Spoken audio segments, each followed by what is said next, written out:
everyone. My name is Tavani. I'm currently a senior at Columbia Heights Education Campus. I participated and successfully passed in dual enrollment at Trinity with a 93. I currently have a 3.7 GPA, and I'm a COVID student ambassador. And I'm currently a student COVID ambassador. I have been accepted to 8 universities with all merit scholarships.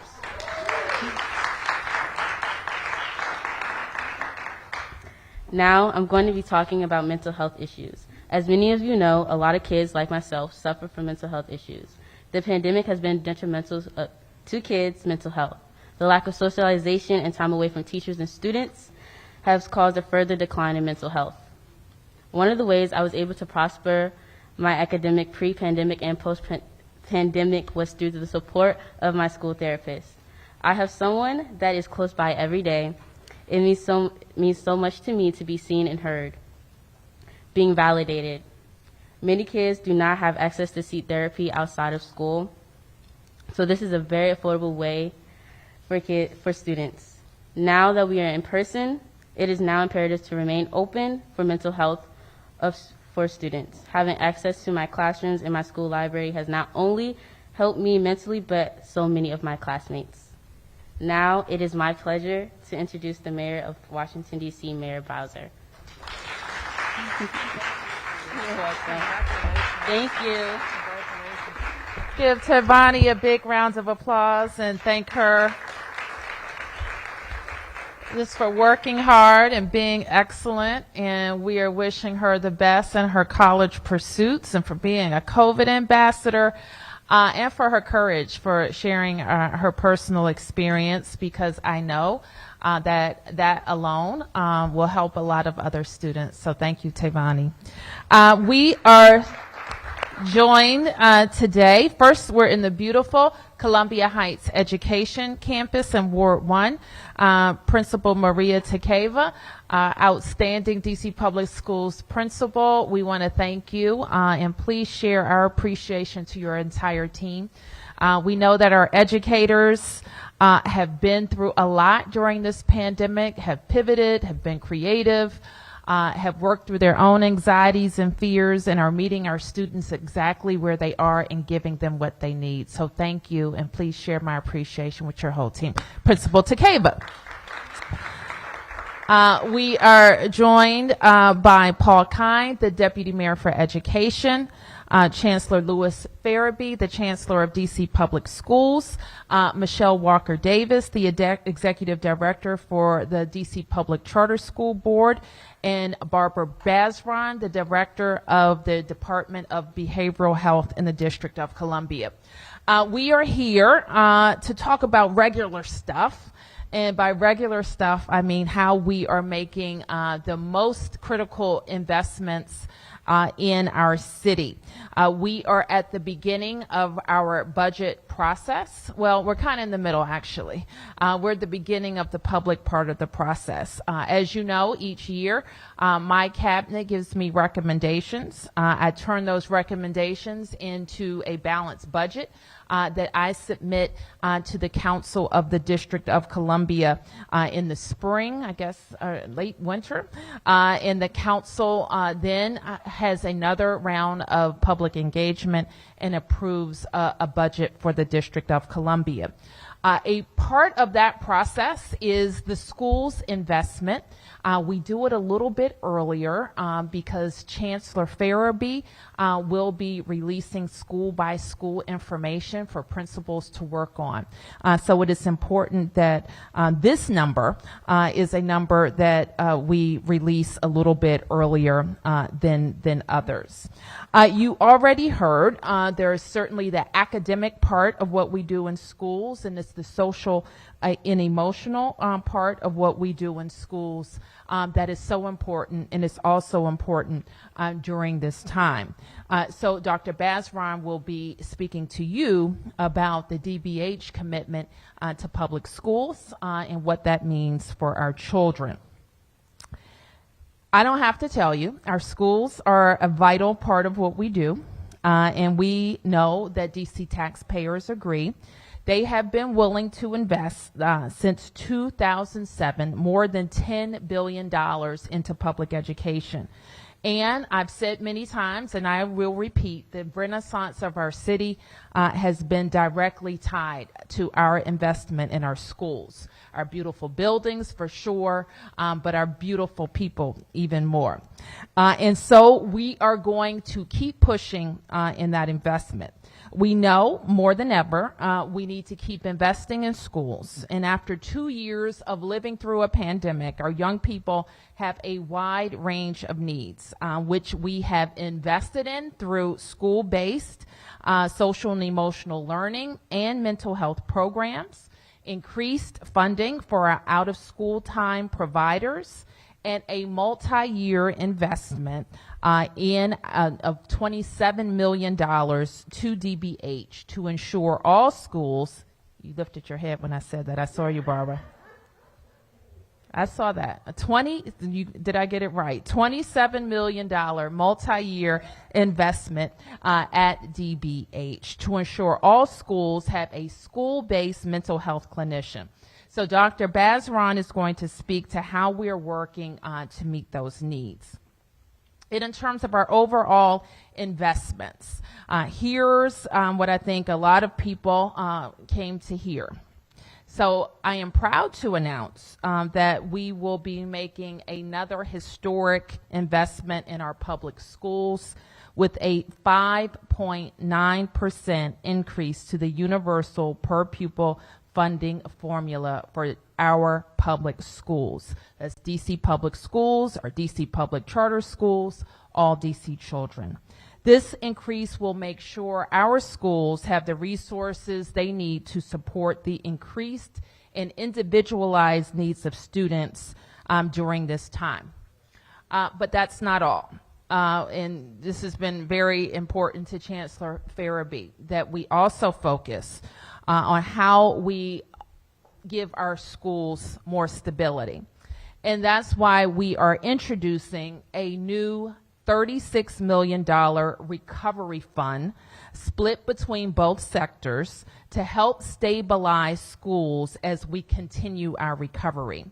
For DCPS, we will use these dollars in part to ensure that every school will remain whole for the upcoming school year, and the Chancellor will go into more detail about that work.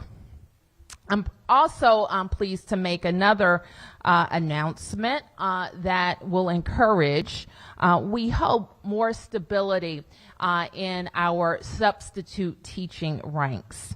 We will propose to deliver another pay increase for our DCPS substitutes to make them among the highest paid public school substitutes in the region. So up to $20 per hour for a regular daily substitute and $25 an hour for a long-term substitute who will teach for at least 30 consecutive days in our classrooms. So we hear our substitutes, we hear their concerns, and frankly, I couldn't agree more, and that is why we're seeking to make an additional investment. So as we finish the school year strong, we'll have some updates about our summer programming next month. And I want to remind our elementary and middle school families that they have one more month to submit their lottery applications for next school year. And if you're a returning DCPS family, we're asking everybody to remember to re-enroll. So with that, I want to turn over to Chancellor Louis Farabee, and he will be followed by Dr. Barbara Bazran.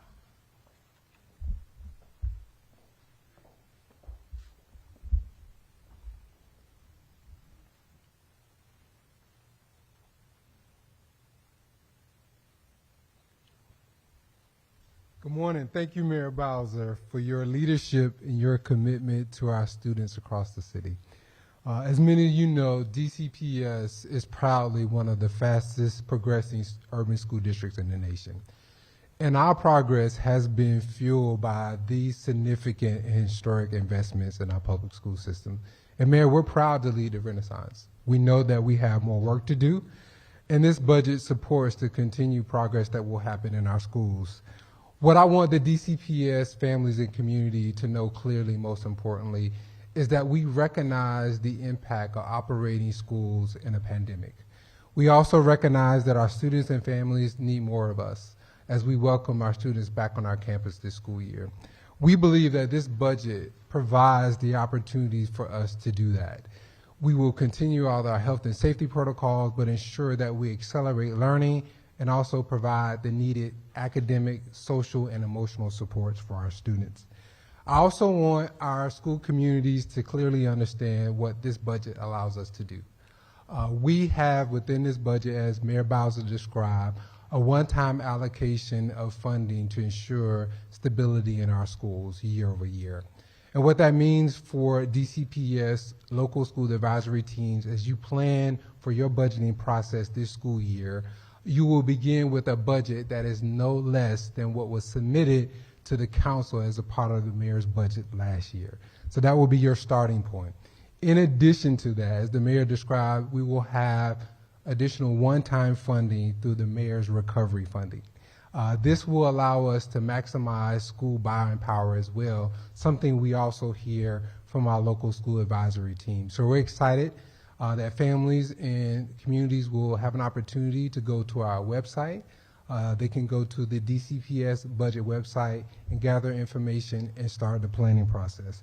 We will also share with our school leaders the timeline in which local school advisory teams will submit their budgets. This, again, will be their initial budgets, and then once those budgets are finalized, will be a part of the mayor's submission to council.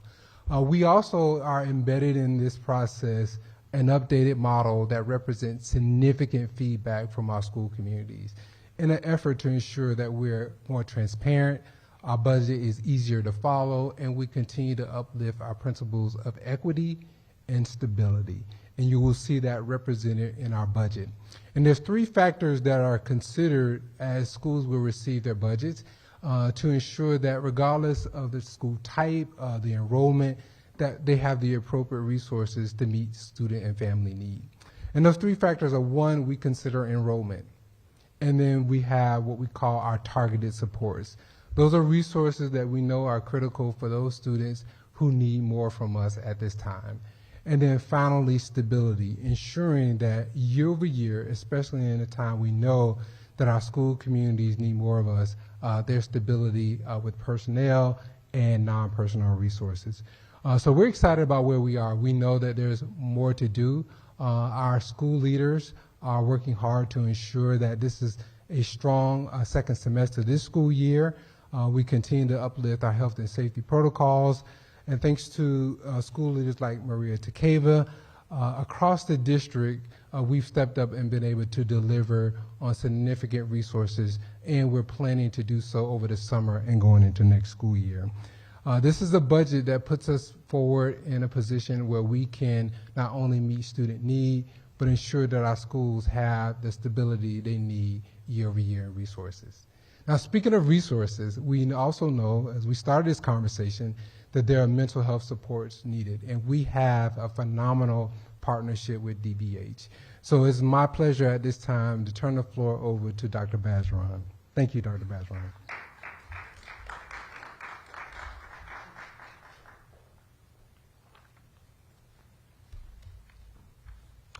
Thank you, Chancellor Farabee.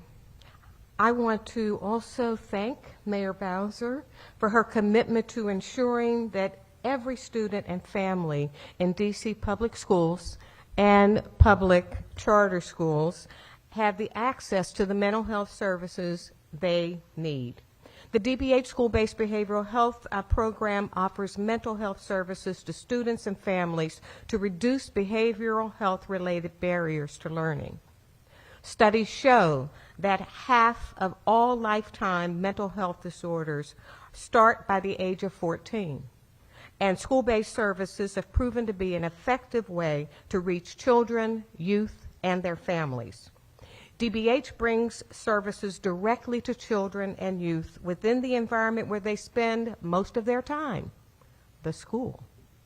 Good mental health is essential to a child's development and ability to succeed in life, now and later. To do well in school or on a job, have good relations with their families, and get along in the community. Mayor Bowser has invested $27 million in school-based behavioral health service, fulfilling her commitment to make a clinician available to every child in every school. DBH-supported clinicians coordinate services with the public school personnel that could include a behavioral health coordinator, social workers, and psychologists. Using the public health approach, 3 levels of service are available in schools. The first is prevention.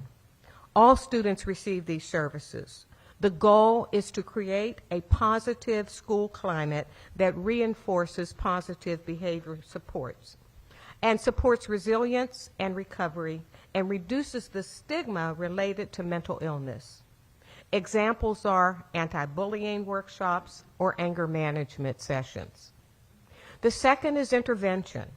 These services and supports are for children and youth, estimated to be 10 to 15% of the school population who are at elevated risk for developing a mental health problem due to social or emotional challenges, behavioral symptoms, trauma, or emotional needs that may not yet be severe enough to meet the diagnostic criteria.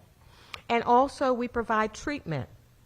These services are for students estimated to be 1 to 5% who meet diagnostic criteria for social emotional disturbances. Today, DBH supported clinicians are in 155 schools with the goal of expanding to all schools during school year 21-22. School-based services like the ones provided here at CHEC are part of the Department of Behavioral Health's comprehensive children's system of care that focuses on prevention, early intervention, and treatment. And there are an array of treatment practices that prove to be effective that improve a child's daily functioning here at school, at home, or in the community. Our goal is to prevent the onset of mental health issues and to identify children who are at risk of mental health and or substance use disorders earlier and connect them to appropriate services as soon as possible.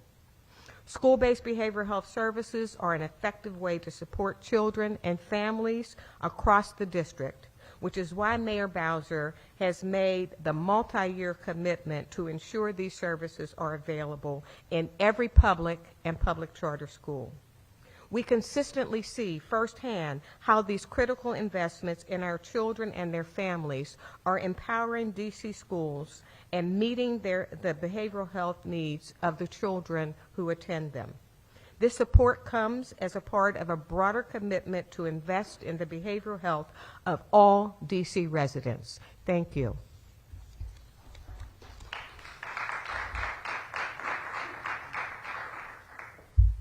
Okay, with that, I'm going to invite my team to come up and out with questions.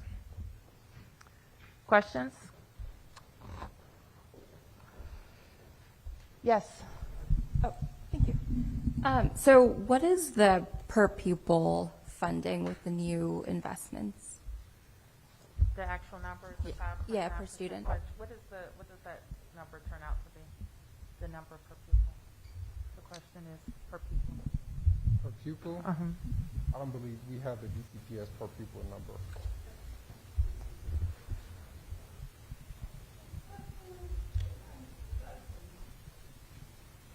Got it. Okay. Hey, I have a couple of questions. One being this: you mentioned stabilization funds. This is, at least the 3rd or 4th year in a row that either through the mayor's office or through the council there has been stabilization funds. From what I imagine is lower enrollment, but also at the same time, each year we're adding new charter schools and adding new grade levels to charter schools. So my question is do you, Chancellor Farabee or Dr. Walker, do you believe that this is sustainable, and how many more years do you anticipate needing to add extra funds because there's, not enough students at schools to have a full comprehensive staffing model? That's a great question, and certainly we see this as an anomalous year in some ways, or a couple of years, given the impacts of the pandemic. So, Paul, do you want to just kind of address our thinking moving, and especially as it relates to the recovery fund? Yeah, thanks, Perry, for the question. Something we're watching very closely. And as you know, overall, in the first full year of the pandemic, we saw a slight decline in public school enrollment. This current school year, we actually saw that stabilize. So we didn't lose additional students. And as we look at applications, for example, into My School DC Lottery, we are now seeing a slight uptick. Where we lost students in general in the system, typically were in the very lower grades. So our pre-K student enrollment was down overall, and our elementary enrollment was down overall. These are areas that we anticipate as we move through the pandemic that we expect our public school population to tick back up and increase. So we actually are looking at the kind of historic investment we're making now as a stabilization investment to ensure the students who are in schools have exactly what they need in order to thrive and recover. And we anticipate that public school enrollment will continue to increase as we had seen in years prior to the pandemic. The need for stabilization funds. So in law, we have a stabilization law for DC public schools that says no school can receive less than 95% of their prior school year's budget. The challenge with thinking about this in terms of so-called stabilization is, as you know, things next year will cost more than they cost this year, which is why we have to think about what the cost will be next year. And the Chancellor alluded to this in his remarks. So again, overall, we believe with this budget, we are delivering to schools, district and charter, what they will need to continue their recovery. And the mayor has included this recovery fund, which is a dramatic additional round of funding to actually ensure that as we need health and safety protocols, as we need additional supports for learning, and those kinds of things, schools will have that as well. This is all done on the assumption that as a city, we are recovering. And as a city, our population will come back, and we will see growth in our public school population again, as we'd seen in the decade coming up to the pandemic. Yes. Hi, Mayor. Could you talk a bit about what made this funding increase possible? Sort of trying to get a sense of, during the pandemic, we've seen lots of infusion of federal monies and other funding, sources that city governments have gotten. Has that helped at all to make possible an increase like this? I'm just trying to get a sense of. Well, certainly the federal infusion of dollars has helped the public education with ESSER grants. We've had federal funding that has allowed us to support our health and safety protocols. So throughout the pandemic, that has certainly been helpful. But what is allowing us to make this type of investment? Who are our DC taxpayers? And also the very careful way that we have managed our government and our expenditures. So we're making a very significant investment locally. Anything to add to that one? You want to add? Okay. Chancellor Farabee, with these additional investments, can you guarantee that schools won't have to lose staff if, for example, the cost of paying them goes up? Will you be able to keep staffing levels and positions the same? Great question. I'm glad you asked that question, because year over year there's always this question of, will we have the same resources and staff?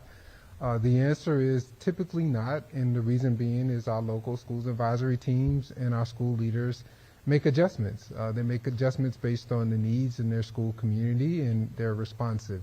What we are addressing, more importantly though, is this idea that you alluded to, that there are inflationary increases to personnel costs, and there are inflationary increases to non-personnel costs. And so what the Mayor's Recovery Fund allows schools to do is have additional resources to maximize their buying power. So think of this budget in two ways. One, with stability, ensuring that you have the resources that were a part of your budget that was submitted last year. In addition to that, the recovery dollars that the mayor has also provided to help maximize school buying power. Yes. Yeah, Chancellor Farabee, last year at this equivalent announcement, last February, you announced that you guys were going to be putting big investments into ensuring that I think it was 10% of students would receive close to one-on-one or small group tutoring, and a third of students would receive tutoring. Has that happened? Have 10% of students received that small group tutoring and 30, yeah, has that happened? Yes, thank you, Perry, for that question. So the acceleration efforts that you described have been underway this school year. We know that that will be an ongoing and fluid process. That 10% of student population will change throughout the year as student needs change. As we did last summer, we will target those students based on our multi-tier system of support. So some students, for example, may receive small group instruction, but then some students may need one-on-one instruction as well. That's happening during the school day. It's happening outside of the school day. So, for example, we have some schools that have before and after school academies that provide that support. And then we also have a number of schools that are also doing that on Saturday. We'll invite students who need that over the summer. And then we're asking schools now to submit their plans for acceleration going into the 22-23 school year, in addition to the budgeting process that has been described today. Have you spent that full $30 million towards tutoring? Like, have you So been able to hire some them? schools have spent more than others, which is why we're asking schools to share back with us what their plans are. The number of students who need that level of support does vary by school. So we're currently going to evaluate those plans once we receive them, and we're continuing to monitor spending throughout the school year to determine how schools can utilize funds for the summer and next school year. I'd like to add if I could. Sure. Perry, I just want to also add the following comment, which is this is where talk of schools' budgets gets a little complicated because there's a distinction between the local school funding and all of the federal money.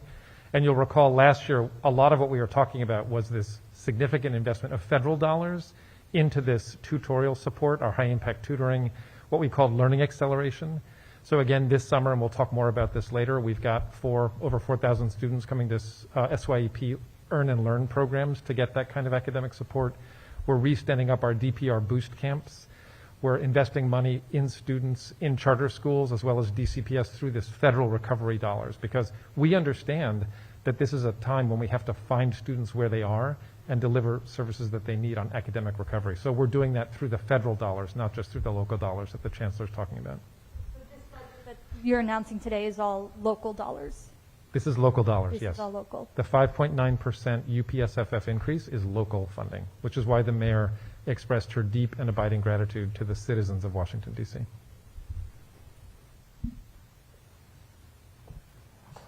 Anything else? Yes, sir. I am a local school advisory team chairperson, Okay. so your message has great significance for me, and I'm here at Check, so we're thankful that you chose Check Thank you. as the place to unveil the school budget. The chancellor knows me well, the deputy mayor knows me well. Good. We've had close conversations. My fundamental question, we had 59 students additional, so we were one of the schools that already saw the enrollment surge. Good. We only got enough money for one teacher. That's not good, Mr. Chancellor. One teacher for 59 Have students. they gotten their budget? Yes. Okay, so Okay. I'll let the chancellor talk. We're not going to talk about the specifics of each okay. budget of all the 100 and some schools, but I can the appreciate- chancellor will. I can appreciate And, that, but when you hold look on. for other schools to follow our lead in terms of increasing their budget next year and their enrollment, I think you have a perfect example, a live case study. How do you treat us? I think will be a good indicator to the other schools as to whether this means better or worse. Well, first of all, it's good to see you, and thank you for choosing DCPS mayor. Not only has this gentleman been a parent, he's now a grandparent and he just loves and supports Columbia Heights Education Campus. So thank you for your many years of dedication, sir, to this school community. And your advocacy. I don't think I can come on this campus without him bending my ear about what's needed here. So I appreciate that. I think when you get into the details of the budget for Columbia Heights Education Campus, I think you'll be very pleased. If not, you reach out to me directly, and I'll be happy to respond. Thank you. Now, the second part was in terms of the nurse. We have 1,565 students, and we can't seem to get a nurse in person. We should have had 2. One got taken away because of what they said was a national nurse shortage, and the second one has been on telework. You can't do telework for 1,500 students on a daily basis. Please, we need some big help. Okay. Thank you. We'll look into where your staff is. Not that you don't have the staff assigned here, but they haven't been here in person. Is that your point? Okay, I got it. Yes. Yes, sir.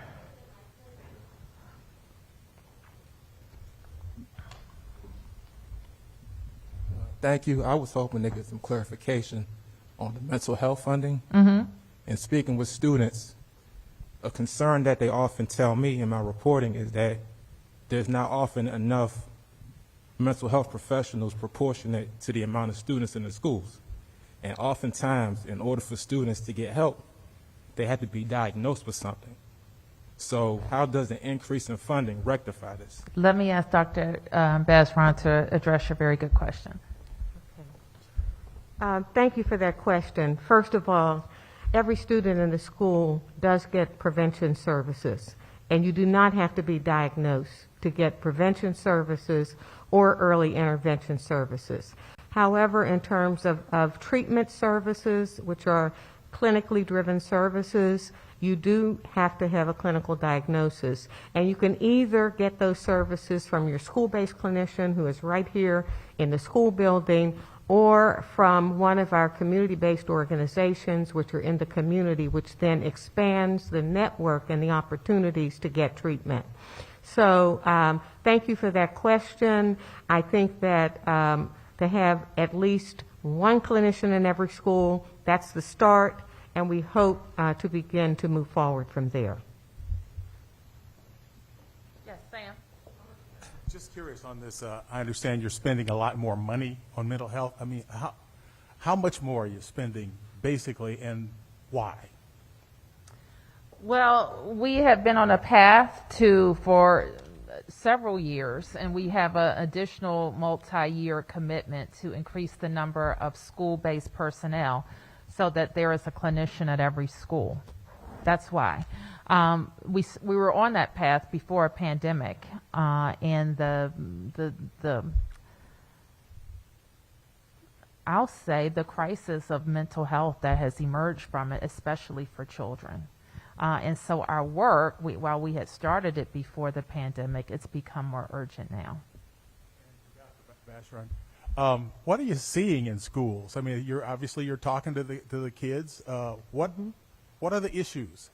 Anxiety, depression, many young people, the isolation of not being in school, not being able to be with their friends, are some of the things. The trauma related to going through the COVID experience. Those are things that we're seeing. Also, in some places, we're also seeing a slight uptick, for example, in marijuana use, which is a substance use problem. So what we see is our young people are being affected just like you and I, and most people who've lived through the pandemic are being affected. So we have to provide those prevention services that promote resilience and that allow young people to get the support they need so that they can deal with the stress, distress, and the trauma related to the environment. So what are some of the things that you actually We have a whole variety, for example, of prevention services that we offer. We have some trauma-informed services that we offered to address those issues with young people. And those happen, as I said, for everyone in the school. Also, our clinicians, like the ones that are here today, provide that one-on-one experience. And that's based upon the individual needs of that individual child. Okay, we'll take another round. Mark, you haven't had a Couple chance quick to. budget follow-ups. One on the nurses. How many schools don't have a full-time in-person nurse right now? They should all have a full in-person nurse. So I want to. I guess we're hearing here they don't, right? Well, that's what I'm going to ask about. They should all have a full in-person nurse. Plus, they have other allied health professionals that have been assigned to them to support in their health and safety protocols related to COVID. And then could I circle back to the substitute teachers? Sure. That you put in the budget. They're planning a rally this afternoon outside of your office. What does this do? What can you do in the short term? I guess if this is in your budget that's going forward for this pay increase, what can you do to address their issues in the short term this school year? I think, we're already, Chancellor's going to clarify something I said wrongly. Thank you, Mark. So I want to clarify that this budget allows us to take a salary increase for our hourly rate for substitutes, short-term and long-term, into fiscal 23 for next school year. But we have decided that implementation will take place actually beginning this school year. So effective this school year, substitutes will be receiving that additional increase in compensation. And this, again, is the mayor outlined, our second increase in substitute compensation this school year. So when exactly this year would that take place? I believe it will take place the next pay period that the substitutes are providing that service, but we will communicate that directly to them. And then while I have you, a school but not budget related, can you update us on how the pre-K weekly testing for COVID and re-entry has been going? How many students are complying with this and how many are not coming back to school? Yeah, the headline, Mark, is the majority of our families have been extremely supportive, and we're grateful when we send our test kits home on Friday that we have strong participation in our weekly testing protocol. So, for example, at 6 a.m. this morning, we had over 3,700 uploads into our database, and we had unconfirmed 17 potential positives that we will continue to evaluate. And we get a number of the uploads in the morning, and we do have some families that bring their children to school and need to get a test on site, but we haven't had a need to turn families away. And then 3,700 out of what's the universe there? The universe is about 4,000. Okay, I appreciate it. And Mayor Bowser, could I ask you one off-topic question? Kim Ford, have you been briefed on her resignation from Martha's Table? My question, your reaction to her allegations and her leaving, but also your comfort level now. Martha's Table manages a lot of DC-funded programs. We were just over there the other day announcing something for moms and families. So your comfort level in them going forward, and then your reaction to her resignation. Well, I didn't know about it in advance, so I was surprised by it. I've had the occasion to talk to her one-on-one fairly recently, so I didn't anticipate that she would be leaving. Martha's Table, of course, is a venerated organization in the district. They do important work. Their recent move to Ward 8 has been transformative for their work, I believe, and I know that Kim was a big part of that successful transition. So I will be looking forward to the board talking to us about how they move forward with the district. I expect that they will move forward with the district and the very important programs that we've put in place continue to thrive.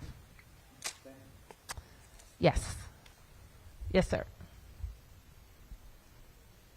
This is a mental health question once again, and Okay. it's connected to public safety. Yep. Given the conversation around youth carjackings and things of that nature, what's the potential for more interagency collaboration, to sort of prevent the problem? Just given the conversation a couple weeks ago about being more punitive and holding youth more accountable, how does the mental health situation fall into preventing and taking into account the external factors that lead to youth committing crimes?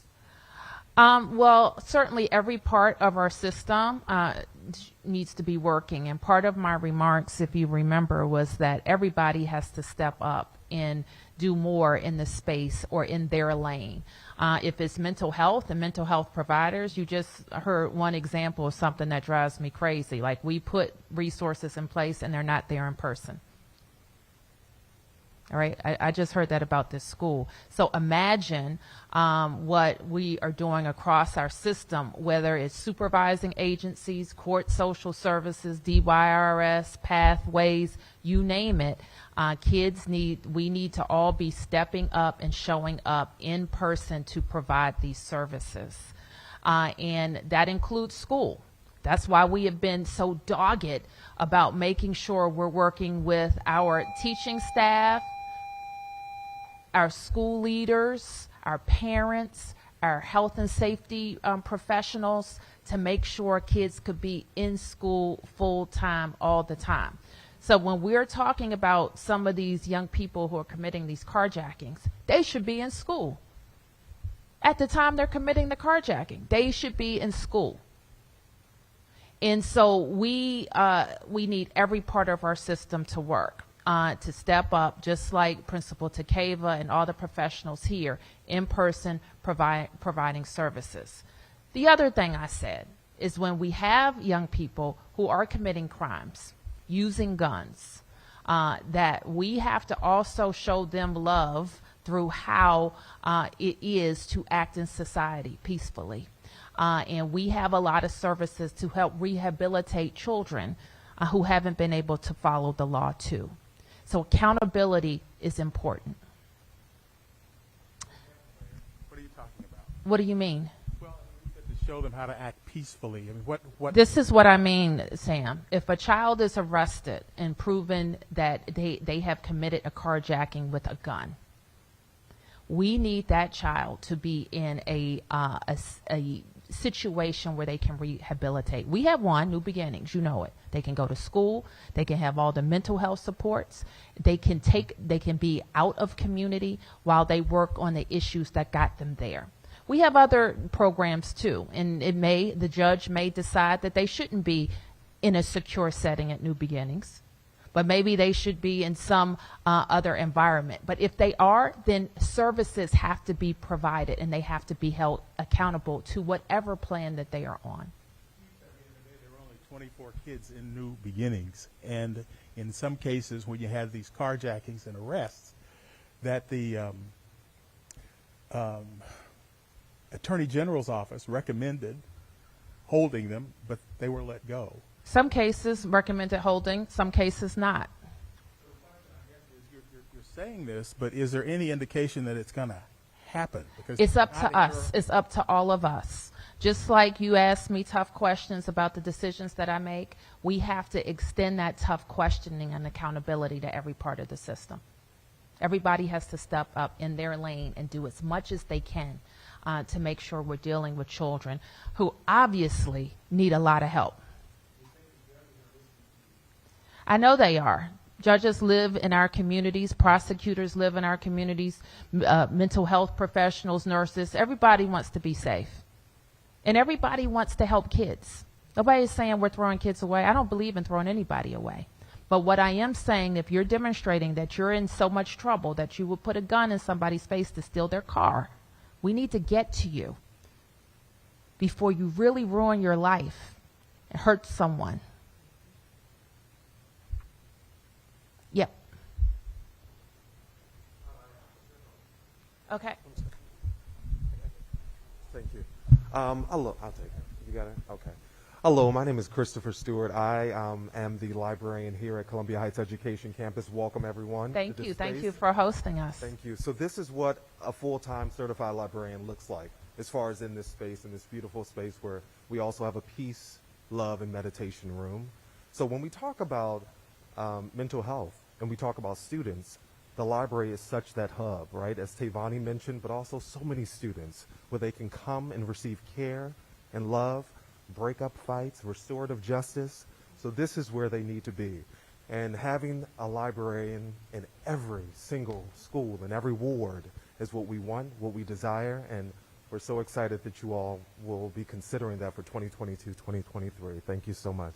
Thank you. Thank you. You have anything to add, Chancellor? No, it's in our budget. Okay. So we want to assure our school communities that we share that commitment as we go into the 22-23 school year. I had an opportunity to spend some time today in your space to have some mindfulness moment for myself. So I can assure you that it's definitely value in that for our students, and thank you so much for your service. Okay, I'll take a few more. Yes, sir.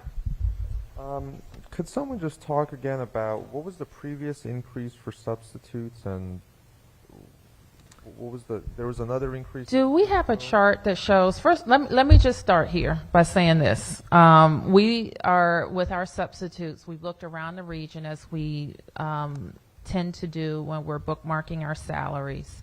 And we weren't in the right place at the beginning of the year with our substitutes. I didn't know that I focused on the amount, but we've made some efforts to increase that. And we feel like with this proposal, we're like with all of our teaching investments that we're going to be doing better than the region. But we have a chart we can share with you. Okay. Yep, go ahead. Just sort of Democratic leaders, nationwide, they're sort of starting to rethink masking in schools. New Jersey's governor just said he's going to sort of end the state mandate. Is there any thought, I know it's maybe early days, but what's the sort of off-ramp for some of these pandemic protocols, or do you feel they're very much necessary still?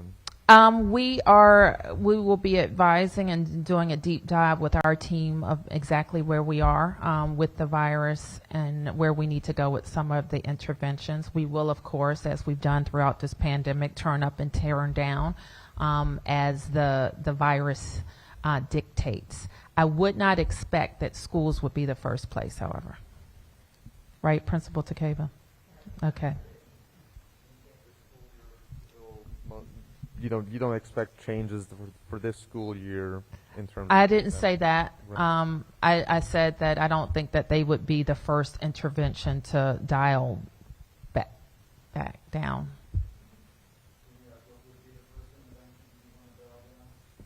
Well, we're going to be coming out of the public health emergency. That will probably be the first thing. I can't say anything more right now, Mark. Right now, I think it ends on the 18th.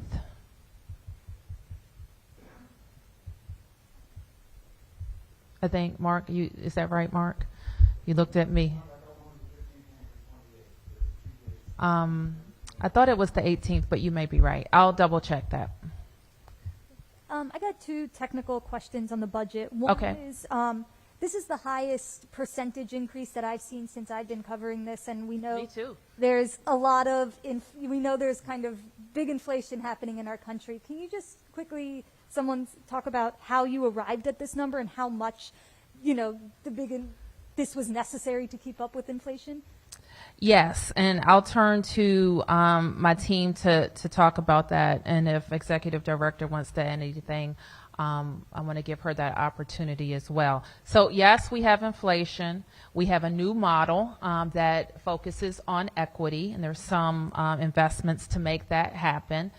We've had a commitment to making sure we're stabilizing our schools regardless of enrollment. So all of those things together, plus our very careful management of our fiscal situation, allows us to make these types of investments in school.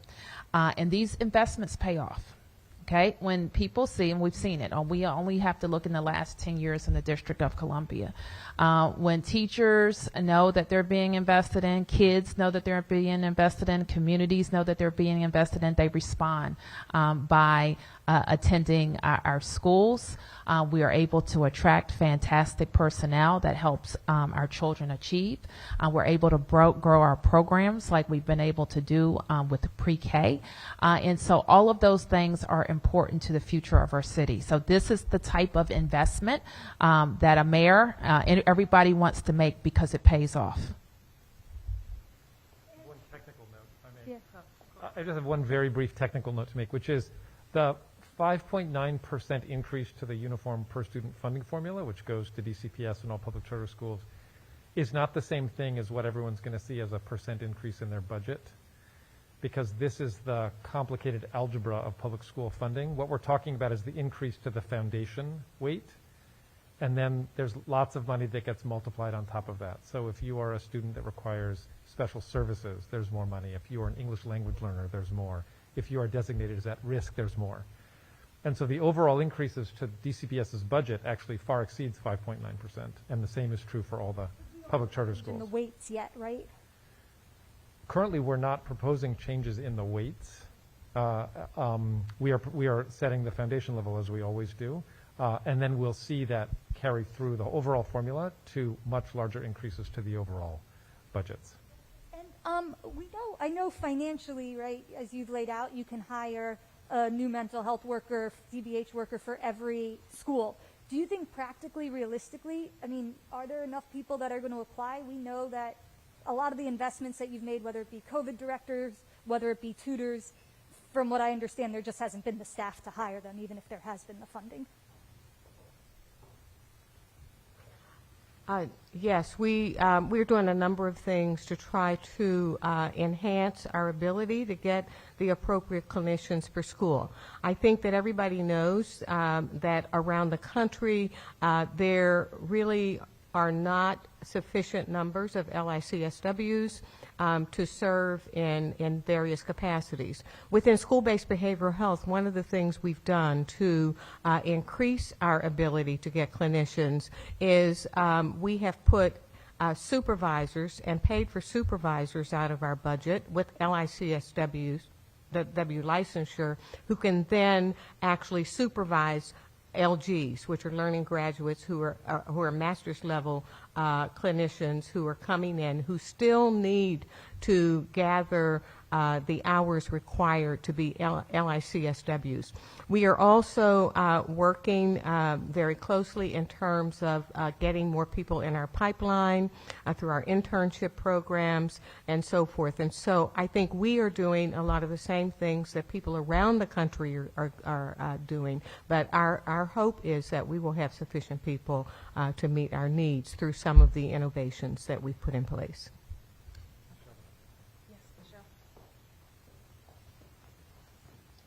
Mayor Bowser, thank you for the opportunity to just share a few words, and thank you for this unprecedented investment for this year, but also the consistent investment that you have made to public education. In terms of your question around the increase to the formula, I know that that will be welcomed by our charter schools. As you mentioned, there are increased costs. And while there has been also unprecedented investment in federal funding, this is really an expression of local investment and the ongoing costs that our schools will have. So I am looking forward to talking to charter leaders about how they plan to use these resources. But much like the chancellor said, we are serving the same children, and they have all of the same challenges and beautiful opportunities that DCPS children do. So thank you. Okay. Last question. Okay. Second to last question. You have the last one. I have a similar question about staffing. Where does hiring for COVID coordinators stand? How many have been hired and how many are actually currently in schools? So as of last week, we had approximately 20 of each in our schools, and we had 100 people that were in the hiring pipeline approximately for both categories. So as people are screened through, we get them out to schools, and as you know, we have additional layers through the screening process that's been legislated, so that does take a little bit more time than in the past, but schools have been very receptive to that support. And I think one of the supports that we don't often talk about that Principal Takeva and I were discussing today is that we continue to distribute resources through our central services team to schools as needed, but we haven't seen the same need given the decreases in decline in COVID cases that we've seen most recently. Okay, last question. Tangibly, what does it mean to hold agencies accountable? You know, making sure that all hands are deck, all trains are running on time, all resources are where they need to be. How does that look tangibly? You're talking about across the government? Across the government, but specifically as it relates to making sure that students have resources and that violence prevention and mental health resources are in place in general.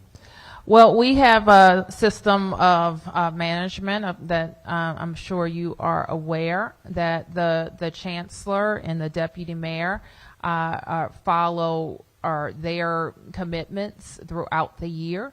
And certainly on any kind of special investments, they report to me on our progress with that. So that's how it works. The Council of the District of Columbia also has an oversight responsibility for every public education dollar, and we participate in their hearings throughout the year. Okay, thank you, everybody.